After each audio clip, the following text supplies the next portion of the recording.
Lost your XRP? It can be a devastating experience, but don't lose hope just yet. Here's how to get it back. Follow these steps carefully to maximize your chances of recovery.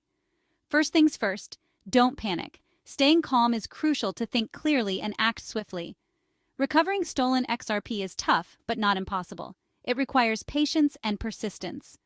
Start by reporting the theft to your wallet provider and relevant authorities. This is a critical first step. Provide all transaction details and wallet addresses involved. The more information you can give, the better. If the stolen XRP was sent to a known exchange, reach out to them immediately. Time is of the essence.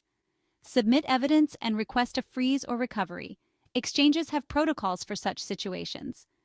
But be prepared, this is rare without legal intervention.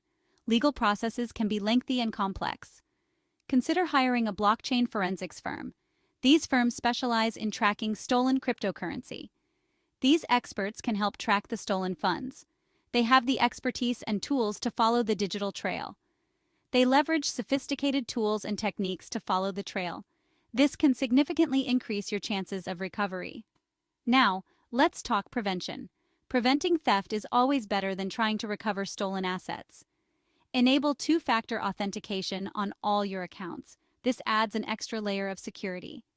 Use a hardware wallet for better security. Hardware wallets are less vulnerable to online attacks. And always be wary of phishing attempts. Scammers often use phishing to steal cryptocurrency. Remember, once XRP is transferred, recovery options are limited. The decentralized nature of cryptocurrency makes it challenging. Swift action is your best bet. The sooner you act, the better your chances of recovery. Stay safe and secure those assets. Always be vigilant and proactive in protecting your investments. Thanks for watching. We hope this guide helps you in your recovery efforts. If you found this helpful, give a thumbs up and subscribe for more.